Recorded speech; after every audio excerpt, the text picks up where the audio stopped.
Picture this. You're at a fancy European dinner party in the 1600s. The host brings out the main course with a flourish, but instead of a roasted pig or peacock, it's ground-up human remains and everyone starts eating. You don't learn this in history classes out there. Yeah, you heard that right. For centuries, Europeans didn't just collect mummies. They ate them. Real ancient Egyptian mummies ground up and served as medicine, baked into bread, and even featured at luxury banquets. Now you're probably thinking, hold up, why would anyone do that? Was it some twisted ritual? A bizarre status symbol? Or did they actually believe munching on millennia-old corpses would help them somehow? Well, stick around because this story gets even weirder. We're about to dive into one of history's strangest health crazes. One that turned sacred Egyptian remains into a hot commodity across Europe. And just wait until you hear about the elite social gatherings where mummy meat was the star of the menu. Trust me, what these supposedly civilized Europeans did with ancient Egyptian remains will blow your mind. Let's rewind to the 1500s. Europe was going through what we call the Renaissance. And man, were things getting wild. Explorers were coming back from distant lands with stories that seemed too crazy to be true. But nothing, and I mean nothing, captured European imagination quite like ancient Egypt. Think of it like the ultimate flex of the Renaissance era. If you were anybody who wanted to be somebody, you needed Egyptian stuff in your collection. Statues, artifacts, and especially mummies. These weren't just seen as preserved bodies. They were status symbols, conversation pieces, and get this, potential miracle cures. The trade routes between Egypt and Europe weren't just carrying spices and silk anymore. They were shipping entire preserved human bodies across the Mediterranean. Mummies became such hot commodities that merchants would display them in their shop windows like luxury items. Imagine walking down a street in London or Paris and seeing an ancient Egyptian corpse propped up next to fine silks and exotic spices. This obsession wasn't just some passing fad either. European nobility would host elaborate unwrapping parties where they'd invite their friends over to unwind a mummy. Kind of like a modern-day unboxing video, but way more morbid. They'd gather around, sip wine, and watch as layers of ancient wrappings were peeled away to reveal the preserved person inside. You don't learn this in history classes out there. The craziest part, these weren't just collectors' items, gathering dust on rich people's shelves. Apothecaries would stock mummy parts right next to their herbs and medicines. Artists would use a paint color called mummy brown, made from actual ground-up mummies. Even Shakespeare got in on the action, mentioning mummy as a medicine in his plays. This wasn't some underground black market. This was mainstream European culture at its finest. But here's where things get really interesting. These weren't just exotic curiosities anymore.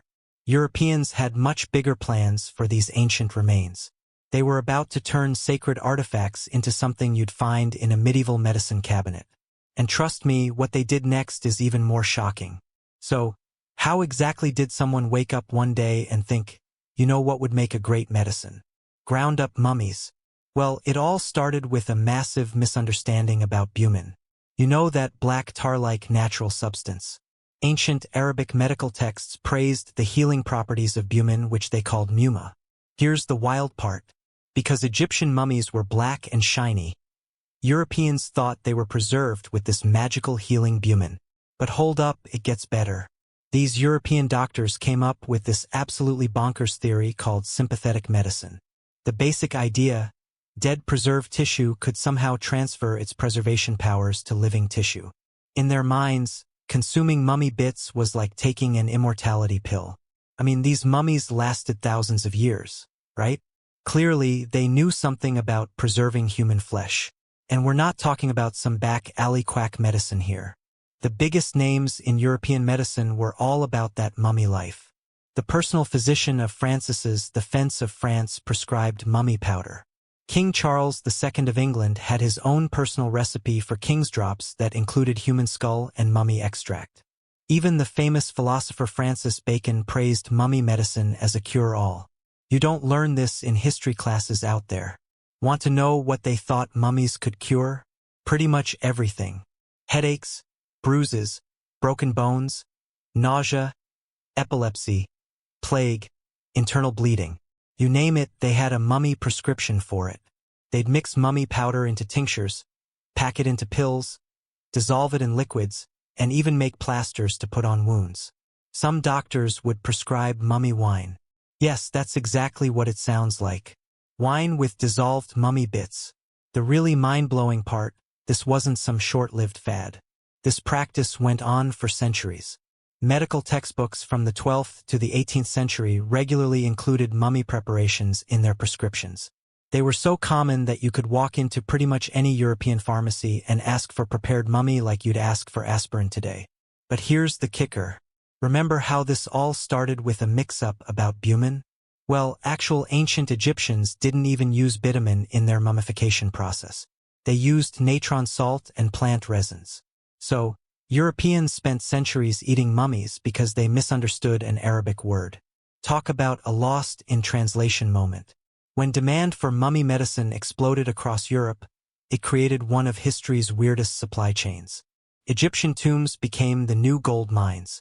Teams of grave robbers would raid burial sites, sometimes bringing out dozens of mummies in a single night. They'd sell them to merchants who'd pack them onto ships bound for European ports like cattle. These merchants weren't exactly careful with their cargo either. They'd often break mummies into smaller pieces to fit more into their shipping crates. Think of it like ancient Egyptian Tetris, but way more disturbing. But here's where things get really dark. As demand kept growing, suppliers couldn't dig up mummies fast enough. So they got creative. Some started making fresh mummies from recently deceased bodies. They'd take corpses from hospitals or execution grounds, treat them with bumin and spices, wrap them up, and presto, authentic Egyptian mummies ready for market. You don't learn this in history classes out there. The mummy market had something for everyone. Rich folks could buy entire mummies to display in their homes, while middle-class customers might pick up small pieces or powders from their local pharmacy. Some merchants even set up mummy grinding stations right in their shops. Choose your mummy, watch it get ground up, take it home fresh. And just like any luxury market, there were different grades of product.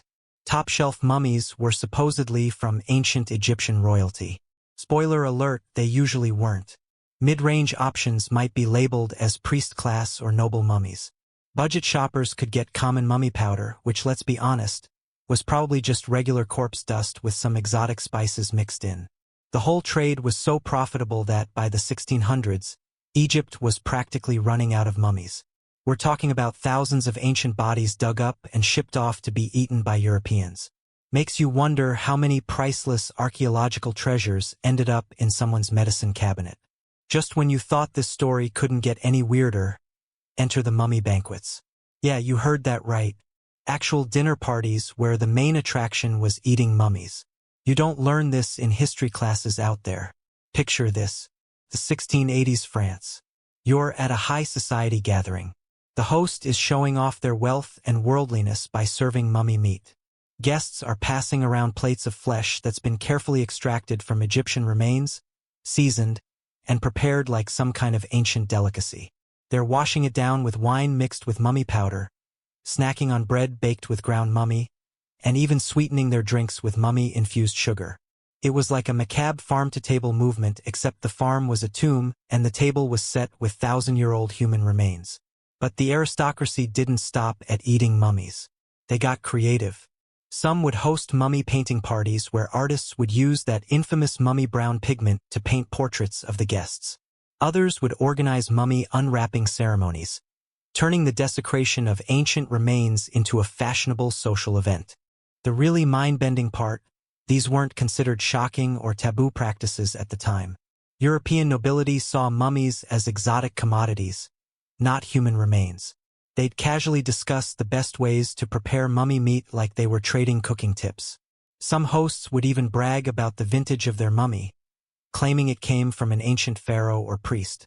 The practice got so extreme that by the mid-700s some European doctors were prescribing specific cuts of mummy for different ailments. They claimed the head was best for headaches, the heart for cardiac issues, and the feet for foot problems. Rich patients could special order these specific parts while common folks had to make do with generic mummy powder. And if you're wondering if anyone at the time thought this was maybe, just maybe a bit messed up, there were a few voices of reason. One Arabic physician, Abd al-Latif al-Baghdadi, visited Egypt in the 12th century and was horrified to learn that Europeans were eating mummies. He wrote that it was a barbaric practice unworthy of civilized people. Talk about being ahead of your time. So, what finally made Europeans stop eating mummies? Well, it wasn't a sudden light bulb moment. More like a slow realization that maybe, just maybe, eating ancient human remains wasn't the best medical practice. First crack in mummy medicine's reputation came from an unlikely source, tomb raiders themselves. By the 1700s, they started admitting that most of their ancient Egyptian mummies were actually homemade fakes. Nothing kills a luxury market quite like finding out you've been eating recently deceased criminals instead of ancient pharaohs. Then came the age of scientific thinking. Doctors started doing crazy things like actually testing if medicines worked. Revolutionary, right? They began questioning traditional remedies. And wouldn't you know it, there wasn't much evidence that eating ground-up mummies cured anything except maybe an appetite. But the real death blow to the mummy-eating trend came from a growing interest in actual Egyptian history. As scholars started studying hieroglyphs and learning about ancient Egyptian culture, they made a shocking discovery. These mummies were people like actual people with names and stories and beliefs about the afterlife. European attitudes shifted dramatically. Those same social circles that once hosted mummy-tasting parties now considered it barbaric. Museums started collecting and preserving mummies instead of grinding them up. By the late 1800s, eating mummies had gone from high-class medicine to something people pretended they'd never been involved with. The tragic part, by the time Europe developed this conscience, countless mummies had already been destroyed. We're talking about an entire chunk of human history ground up and consumed because of a centuries-long medical fad. Some estimates suggest that the Europeans went through hundreds of thousands of mummies during this period. This weird chapter in European history left us with more than just some seriously disturbed archaeologists. For starters, it completely changed how we approach ancient artifacts. These days, museums have strict rules about handling human remains. And yeah, don't eat them is definitely on that list. The whole mummy-eating episode is a perfect example of what happens when we treat ancient cultures as curiosities instead of actual civilizations. It also shows us how easily common knowledge can be dead wrong. For centuries, the brightest minds in Europe swore by mummy medicine. The next time someone tells you everybody knows something, remember that everybody once knew that eating mummies was good for your health. It's easy to look back and think, wow, those people were crazy. But remember, they weren't monsters. They were just people trying to solve problems with the knowledge they had. Sure, that knowledge was completely wrong, but they genuinely believed mummy medicine could save lives, sometimes literally betting their lives on it. The real lesson here isn't just don't eat mummies, though. Seriously, don't eat mummies. It's about how even the smartest people can believe some pretty wild things when those beliefs get wrapped up in tradition and authority. Next time you're sick and reach for whatever trendy new supplement is making the rounds on social media, maybe spare a thought for those Europeans and their mummy medicine. After all, at least your miracle cure isn't made from ancient human remains,